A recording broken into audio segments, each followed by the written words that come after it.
Hello friend, कैसे हैं आप सब लोग। आई होप आप सब लोग बढ़िया हो। मैं KR सैनी KR एजुकेशन पर सभी का स्वागत करता हूं। दोस्तों 8th सेंट्रल पे कमीशन की रिगार्डिंग बड़ी अपडेट निकल के आ रही है। दोस्तों 8th पे कमीशन को लेकर पहली मीटिंग का शेड्यूल जारी हो चुका है। 15 नवंबर को पहली मीटिंग रहने वाली है दिल्ली के अंदर। मीटिंग में कई अहम मुद्दों पर चर्चा होने वाली है।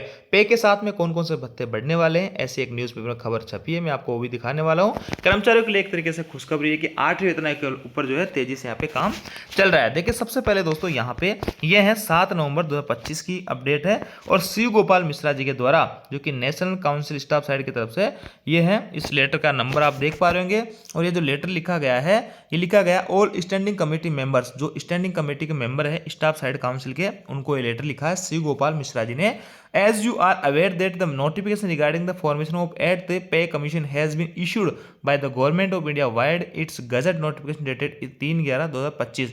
ये नहीं, इनका कहना है कि जैसे कि आप सभी लोगों को पता है 8वें वेतन आयोग के गठन को लेकर सरकार ने गजट नोटिफिकेशन जारी किया है, जो कि 3/11/2025 को जारी हो चुका है। इसको लेकर यहाँ पे मीटिंग करने की बात चल रही है। देखिए क्या है आगे, and it has been decided, यानी अब जो है ये डिसाइड किया गया है that a meeting of standing committee के जो सदस्य हैं उनकी एक मीटिंग की जाएगी जैसे साइड, जो कि किससे रिलेटेड रहेगी, 8वें वेतन आयोग से रिलेटेड रहेगी।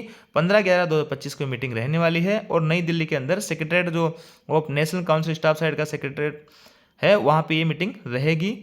और एड्रेस से आप देख पा रहे हैं, ये all standing committee members of national council staff जैसे are requested to attend the set meeting on the date and time refer to above. यानी यहाँ पे इनका कहना है कि जो स्टाफ साइड काउंसिल के जो जितने मेंबर है कमेटी के, वो सही समय पे और इस डेट को यहाँ पे उपस्थित हो, ताकि मीटिंग में कई अहम मुद्दों पे चर्चा होने वाली है। देखिए जैसे कि आप सभी लोगों को पता है, लंबे समय से शिव गोपाल मिश्रा जी ने यहाँ पे कई सारी चीज़ों की डिमांड की है। फिर भी एक बार संक्षिप्त में देख लेते हैं कि टर्म ऑफ रेफरेंस जो मांगे गए थे इनसे स्टाफ साइड की तरफ से, इन्होंने क्या क्या चीज़ें यहाँ पे लिखी दी थी। अगर उनसे कुछ चीज़ें भी अगर लागू होती है तो भी कर्मचारियों को बड़ा फायदा पे रह सकता है। देखिए लगातार जो है यहाँ पे संक्षिप्त में देखते हैं, इन्होंने फिटमेंट फैक्टर को लेकर साफ कह रखा है कि 2.86 से किसी भी कंडीशन में यहाँ पे कम नहीं होना चाहिए फिटमेंट फैक्टर। जैसे कि बाकी जितने भी जो मीडिया रिपोर्ट्स है या जितने भी कैलकुलेशन है उसके आधार पे यहाँ पे 2 के आसपास आपका फिटमेंट फैक्टर निकल के आ रहा है, लेकिन शिव गोपाल मिश्रा जी का कहना है कि इससे कम किसी भी कंडीशन में फिटमेंट फैक्टर नहीं होना चाहिए। आगे है दोस्तों, आगे लिखा है फैमिली यूनिट। देखिए फैमिली यूनिट जो है अभी तक पिछले जितने पे कमीशन उनमें 3 फैमिली यूनिट मानी गई है, लेकिन इनका कहना है कि फैमिली यूनिट को बढ़ाकर 5 की जाए और पेरेंट्स है उनको भी शामिल किया जाए। अगर 5 होती है दोस्तों तो सीधा सीधा आपका फिटमेंट फैक्टर में बड़ा जो है इसका प्रभाव देखने को मिलेगा। अच्छा खासा फिटमेंट फैक्टर आपको मिल सकता है और ये जो एक तरीके से जायज़ मांग यहाँ पे नज़र आती है।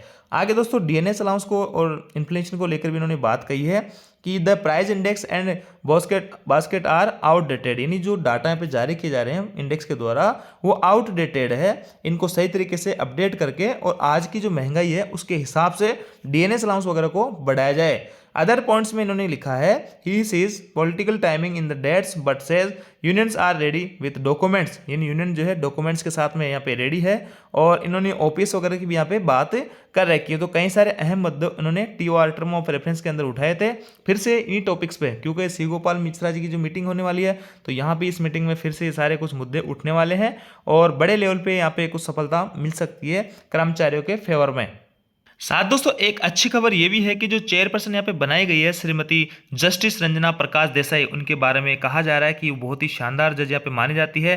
नाउ इंटीग्रिटी एंड इम्पेरिटी, यानी ये जो है असमानता का व्यवहार रखती है। Now leads the 8th central पे कमीशन, जो है कि 8 CPC का यहाँ पे लीड कर रही है। Her proven record of fairness and public services promise a just and balance approach to pay revision for government employ, यानी गवर्नमेंट एम्प्लॉय के फेवर में ये अच्छा काम करेगी। और यहाँ पे ये इसके बारे में काफ़ी कुछ तारीफ की जा रही है। तो एक तरीके से कह सकते हैं इनका जो चेयरमैन है या चेयरपर्सन है वो बहुत ही शानदार इस बार रहने वाला है पे कमीशन में। बाकी देखते हैं फाइनल में टर्म ऑफ रेफरेंस में कौन कौन चीज़ें जो है लागू होती है, कौन सी नहीं होती है। यहाँ पे इनका जो काम होता है वो रिकमेंडेशन देने का होता है। आपने साफ जब गजट नोटिफिकेशन निकला था उसमें साफ लिखा था कि इनका काम जो रिपोर्ट बना के देना है और फाइनल में कौन सी चीज़ें लागू करनी है, कौन सी चीज़ें लागू नहीं करनी है, वो पूरी तरीके से सरकार के ऊपर डिपेंड करेगा। बाकी रंजना देसाई जी के बारे में बहुत कुछ सही सही तरीके से कहा जा रहा है कि बहुत ही शानदार जज मानी जाती है। तो एक तरीके से ये भी एक अच्छी बात है कि आपके जो चीज़ें हैं उनके बारे में गहनता से विचार किया जाएगा और उनके फेवर में यहाँ पे कोई ना कोई डिसीजन लिया जाएगा।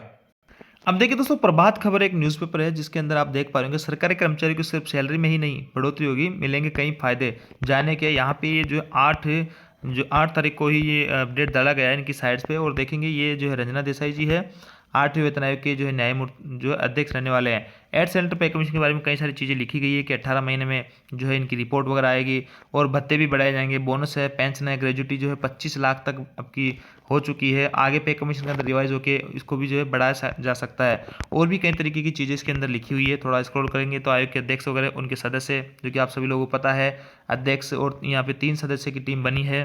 किन कर्मचारियों को होगा फायदा, ये गजट नोटिफिकेशन में स्पष्ट कर दिया गया था कि किन किन डिपार्टमेंट्स के लोगों को यहाँ पे फायदा होने वाला है। फिर भी आप एक बार देख सकते हैं इन सभी कर्मचारियों को जो आप स्क्रीन पे देख पा रहे हैं, यहाँ पे इनको फायदा रहने वाला है। आगे देखिए आयोग का कार्यक्षेत्र यहाँ पे रहेगा। आयोग केवल वेतन और पेंशन पर ही नहीं बल्कि भत्तों, बोनस, ग्रेजुटी, प्रदर्शन आधारित प्रोत्साहनों की समीक्षा करेगा। इसका उद्देश्य सरकारी नौकरियों को अधिक आकर्षक बनाना, कार्य संस्कृति में दक्षता, उत्पादकता और जवाबदेही को बढ़ाना है। यानी कि वेतन के साथ साथ में भत्तों के ऊपर भी यहाँ पे बात करेंगे। वेतन और भत्तों में सुधार होगा, बोनस और प्रदर्शन आधारित जो प्रोत्साहन मिलेगा, ग्रेजुटी और पेंशन में यहाँ पे सुधार होने वाला है। देखिए दोस्तों लगातार जो ओपीएस के यहाँ पे डिमांड बनी हुई है, जबकि सरकार ने यहाँ पे यूपीएस या एनपीएस में से कोई ऑप्शन चुनने की बात चल रही है। आर्थिक स्थिति और राज्यों की क्षमता का भी यहाँ पे ध्यान रखा जाएगा। देखिए यहाँ पे कुछ कंडीशंस डाल दी गई है। इनको इंडिपेंडेंट तो छोड़ा गया कि आप जो है यहाँ पे डिसीजन ले सकते हैं, लेकिन एक जो है क्षेत्र में बांध दिया, 5 जो है इनके पास 5 क्षेत्रों में इनको बांध दिया गया कि आपको जो है राज्यों की आर्थिक स्थिति और राज्य की क्षमता पे ध्यान रखना है। क्योंकि दोस्तों ये पे कमीशन जो होता है सेंट्रल गवर्नमेंट कर्मचारियों के ऊपर लागू होने के बाद में यहाँ पे जो राज्य के कर्मचारी होते हैं उनके ऊपर भी लागू होता है। तो राज्यों की स्थिति भी आपको ध्यान रखना है।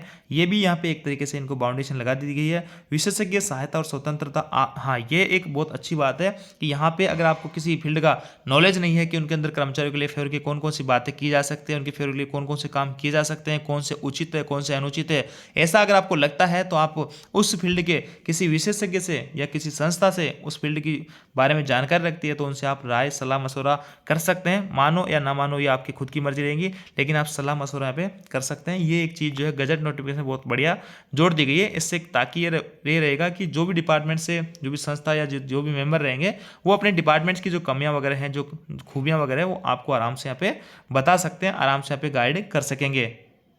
पे कमीशन में समय की अगर बात करें दोस्तों, 18 महीने में रिपोर्ट सौंपने वाले हैं और 18 महीने से पहले भी रिपोर्ट आ सकती है। जरूरी नहीं कि 18 महीने पूरे ही ले, फिर भी मोटा मोटा अगर माने तो इनको इंप्लीमेंट होने में 2 साल के लगभग लग जाएंगे। क्योंकि 18 महीने में रिपोर्ट आएगी, फिर 3 से 6 महीने तक सरकार इस पर कौन सी चीज़ों को इंप्लीमेंट करे कौन सी नहीं करे वो भी यहाँ पे चीज़ें देखनी पड़ेगी। उसके बाद में इंप्लीमेंट होगी और आपको एरियर वगैरह का भुगतान कर दिया जाएगा। पिछले पे कमीशन में दोस्तों एचआरए का और टीए का एरियर का भुगतान नहीं किया गया था। अगर इस बार भी नहीं किया जाएगा तो इसमें बड़ा नुकसान आप लोगों को देखने को मिल सकता है।